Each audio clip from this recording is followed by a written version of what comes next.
Buying a used car is harder than ever.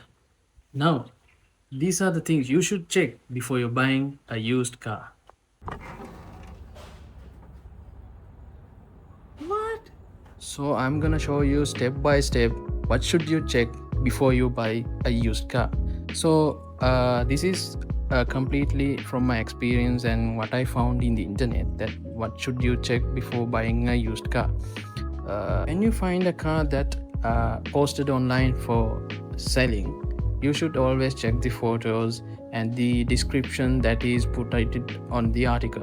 So after that, you can contact the seller and ask what are the things that he has done, and what is the reason that he is selling the car, and what are the things that you need to get attention when you purchasing the car.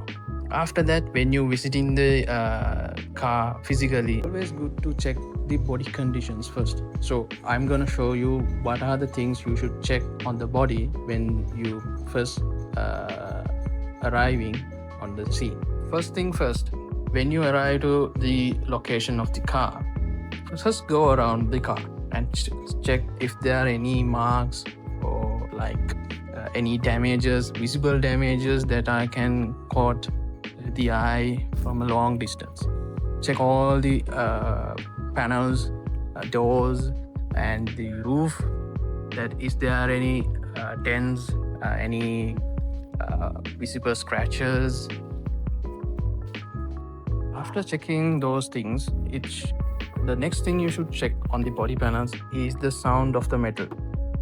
If the sound of the metal is different, like a normal sound, it is pretty sure that the car is accident or it has some corrosions that has been put it up against, like using like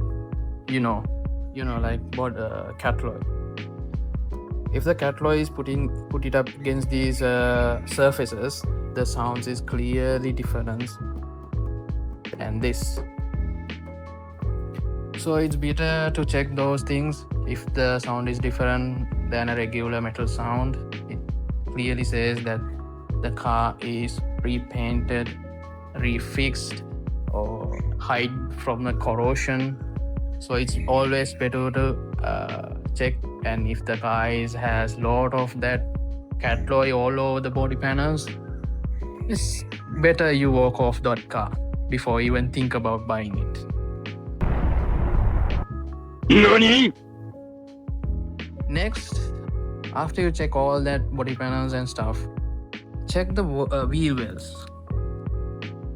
In the wheel wells, if you see any damages or metal that welded against the body, that also clearly says that there are some corrosions that seller is trying to hide. If you found those things, it always check that the welding is done properly or the corrosions has removed completely. If not, then you're getting in some trouble. Then after that, check the underbody. As you can see, if any corrosion is present underbody, it also it's a bit headache to fix those things in under the car body, especially the balance bars. If you find any corrosion in the balance bars, they are pretty expensive to repair and fix, and some of the body shop guys don't wanna work on that, and they say that it should cost more than the car itself. Most of the cars from the like coastal sites already have those issues because that they are near the salting environment. So it always when you're checking a car, it always better to check where the car is located. If it is located near a coastal site, you're getting definitely some corrosions under the wheel wells and underbody for sure. After you check those things, then move on to the doors. Open a door and check if there are any corrosions or any altercation with your panels and the door closing area and the door hinges, if there are any corrosions.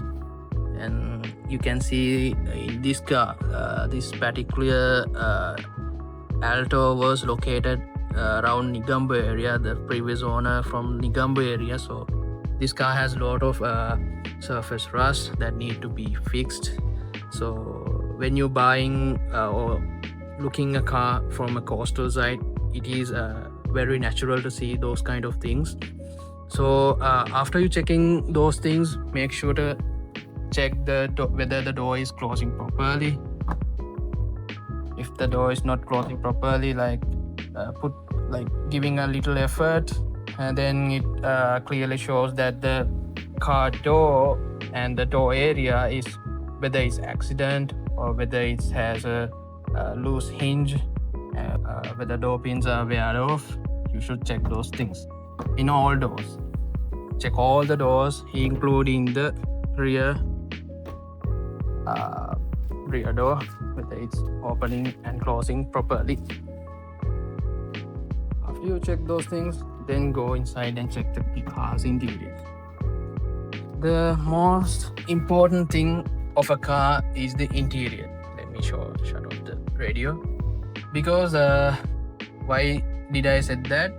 Because most of the time you spending your most of the time inside a car, not from the outside but inside the car. The inside the car must be it should be good for you to feel the car, and it should be should be clean, and it should be attractive. If the car interior is damaged, damaged dashboards, like scratches and visible cracks on the dashboard, so if the meter cluster panel is damaged or cracked, if the buttons are missing, and even the steering wheel is weared off, that clearly says that that car is used heavily, they are used the car heavily. And the missing door panels, if there are any door panels, or the seats are scratched or damaged, because those things affect the car's value, and when you're gonna repair those things, it always costs more. This is disgusting. After you check in the car's interior, next thing you should check is the engine and the engine bay. Make sure that you open the lever from here and open it up and check whether the engine bay is clean and whether there are wires hanging out, oils are leaking, or is there any other issues that you can see visibly. And always check the engine bay also. If there are any surface rust like this, you can see there are a lot of surface rust. As I mentioned earlier, this car was located near a coastal side, near around Nigambo area, so it has some surface rust. Other than that, the car has the original factory paint on the engine bay. So the previous owner didn't paint the engine bay. It has the original paint condition of the engine bay. We say in Sri Lanka the gammutu. You can see those things also. So these are some points that clearly says that cars didn't have any major collisions in front of the engine, in front of the car or sides that affect the engine bay. So after you check in the engine bay, make sure to check, like I said earlier, if there are any oil leaks or the belts are weared off before you starting the car. And checking the car's engine, make sure that the radiator cap is in cold state. If it is in the hot or it's warmed up, it clearly says that the buyer is hiding something wrong with this engine before you checking the car. So if you found something like that, make sure to ask from the seller why did you start the car in the first place, because you cannot check the radiator fluids and you cannot check the engine oil because the car is warmed up and all the fluids and have gone through the engine, and you cannot check the radiator fluids because coolant is heated up, and you cannot open the radiator cap. So if you found something like that, always make sure to ask from the seller why is that the car is warmed up. If he said I went through to the town before you got there, and if he says that he had been out from the home before you arrived, make sure that these are valid things, because if you found that he has tried to hide something, after you buying the car, you might end up in the garage for fixing all the stuff that is wrong with this car. No! God, please, no! No! No! No! After checking those things in the car before starting up, then you can start up the car and see if it has any wrong with it. Let me start my car.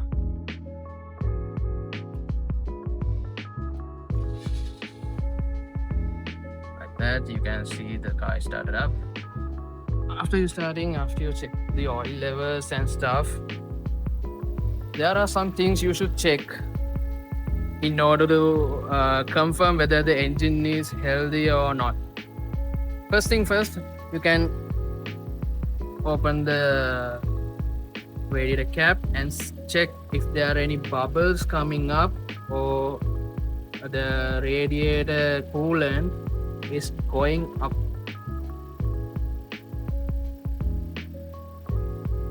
As you can see, there are no bubbles and the radiator coolant is not coming up. It clearly says that the engine head gasket is in good shape. If it is coming up when you start up the car and spilling all over the place, it says that there are no pressure buildup in the head gasket and it has some leaks to the cylinder walls. And it is okay to, after a few minutes, if the coolants are rising up from the radiator, because the first thing you start up the car, the fluids are warming up. So the coolant is warm. After the coolant is warmed up, it's rising from the radiator cap itself. Another thing you should check when you want to confirm whether the car is in good shape, the car's engine in good shape, whether you feel the engine blow by. For that, you need to start the car and keep a little bit time to warm up, and after that, open up the oil cap and check whether is there any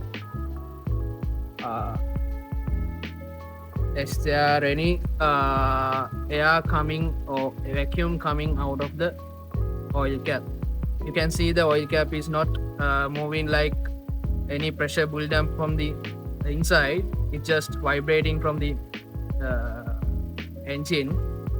If you see like oil coming up or the steam coming up from the engine bay, it clearly shows that the engine is weared off and the head gasket is weared off. After checking those things, you need to listen to the engine carefully. If there are any unwanted noise or like a screeching noise, like a bearing weared off noise, or any other unwanted noise coming from the engine, you need to check that and ask from the seller whether there are any problems with in the alternator or belts, or is there any vacuum leaks. Then you need to check whether there are any misfires in the car. Simply, this is not recommended, but if you find the throttle body cable, like you can reach from the hand, you can accelerate the engine. If not, it is always good to accelerate the engine from the inside, because this is not your car at the moment. This is a car that you're checking out to buy. So if there are any mistakes you have done, if there are any things like if you made a mistake, that could cost you even if you don't buy the car. So keep that in mind.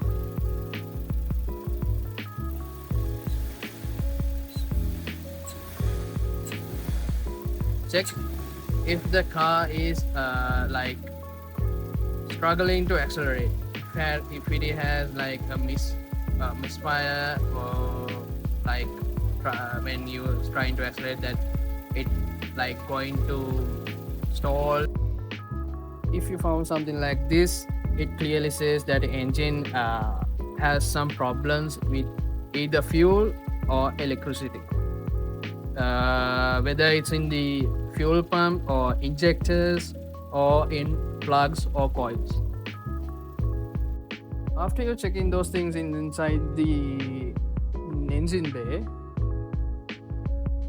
when the car is up and running, make sure to check whether the ACs are working.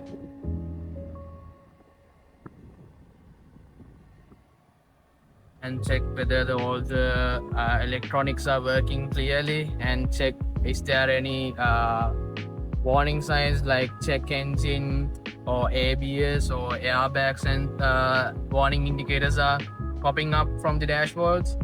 If it is not, you can always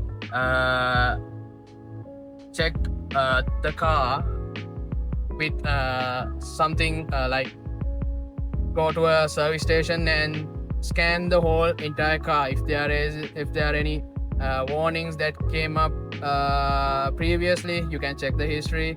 And it's always good to scan the car and get a full diagnostic report to check if there are any previous errors, or is there any current one that is hidden in the car. Because sometimes sellers are removing the dashboard bulbs to hide, like check engine lights or any other warning bulbs, to hide the issues from the car.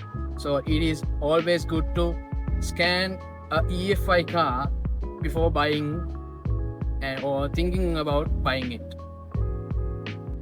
Another thing I should mention when you're checking the engine bay is always check the underneath of the engine bay and check whether is there any oils falling off, or there are any oil leaks from the underneath and any corrosions. It always good to check all those things also, because sometimes there might be oil leaks coming underneath from the car. Now I'm going to show you the back of the car where the spare wheel and stuff is located, because you need to check that thing also, that area, because sometimes rear end collisions can be happen. It's Sri Lanka, can be happen. So rear end collisions can be fixed, but sometimes most of the garages don't fix it very well. So there might be issues when you riding after a rear end collision. The car is not very well balanced, and there are some handling issues. You can feel that when you're braking and when going through bumps, the car is not balanced at all. So before I dive into the spare wheel area, check all these things. Check all the door seating area and these hinges, whether there are any rust. Like you can see, there are some rust in this. And if the car had a major rear end collisions, these marks should be altercated. You can see this mark should be altercated, and the positions of the lights, the space between the lights has some major gaps and uneven gaps if there are any rear end collisions. So let's dive into the spare wheel area. So I will open this up. Okay, as you can see, this car has a lot of surface rust, and previous owner has like temporarily fixed with that anti-corrosion paint, but that didn't work very well. You can see there are some more. So these are the things you should check when you checking the rear end of the car and check whether is there any like visible altercations. Like you can see that there are some original paint in the spare wheel area, so that clearly says that this car has not have any major collisions, just this rust all over it, and just not the deep rust, only just the surface rust. As I mentioned earlier, it can be fixed, but it's a bit of a headache, so it always good to avoid buying this car. So I have learned my lessons too, so I did not check that very well, so that's why I want to brought up this with you. So after you check those things, before you go for a test drive, there's another thing that most important that you need to check first. That is the legal side of this car. Let me close this door. When you check all the things like the aesthetics and the mechanical side, then you need to check the legal side of the car.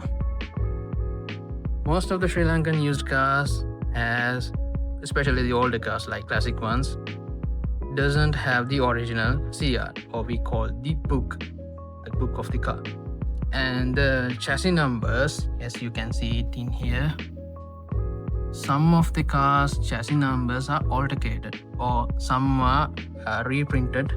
There are two reasons that car chassis number is reprinted from legally and illegally. First one is, if you lost the original CR or original book, you have to create a duplicate one. For that, the Department of Motor Traffic, or we call it RMV, create a separate book for you, a duplicate one. After you created the duplicate one, they will create a stamp for this chassis number, because they need to make sure that the car has already issued another book other than the original one. So they need to stamp a code for this chassis number. The second one is if you lost the original book and you need to keep the value of the car, because when you duplicate a book, the value of the car is decreased significantly. For that, most of the car owners, if they lost the book, they will buy another book from a same model car from a same year and re-stamp this chassis code with that vehicle's book chassis number. To check whether the chassis number is from the original, the factory stamped one, make sure that any of these stamp numbers are not handwritten or any altercation of the fonts, because most of the Japanese cars from Japanese companies has using the same type of font for these chassis numbers. If you find different fonts or different sizing of these letters, it clearly says that it has been re-stamped or it has been it has another car's chassis number. Also, make sure you find the body tag with the chassis number, because in the body tag, the chassis number in the car body and the body tag should be same. And if you can check the engine number, it is also helpful for your legal side. And make sure that these two matched, and you need to check with your CR whether the chassis number is matched with that CR. Alright, after you check those things, make sure to check other things in the CR, like whether is there any special notes for this car, or is there any leasing, or is there any absolute ownership that didn't delete itself, and make sure whether the car is imported in a brand new condition or recondition, that because those things is also affected when you reselling a car, because a brand new car is a standard car that directly imported to Sri Lanka, and a reconditioned one sometimes maybe it was driven in Japan and then after it imported to Sri Lanka. So there are some other things you should consider too, like if the owner didn't update the license yearly correctly, if there are any arrears for the license, or is there any emission test failures, you should need to consider all those things. And most importantly, make sure the owner has the correct transfer papers and ID card copies of the registered owner. Sometimes there are car sellers with open papers, and sometimes if you found any lack of documentation, it is up to you to gather all the necessary information from A to Z in order to transfer your name or do the rest of the legal stuff. So when you go through a leasing facility, they also check all this information correctly before finalize the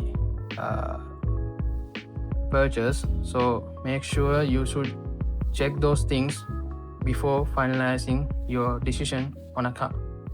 So that's it, guys. I hope you guys enjoyed this video. So subscribe to my channel and keep up with my channel, because I will provide you updates like this also.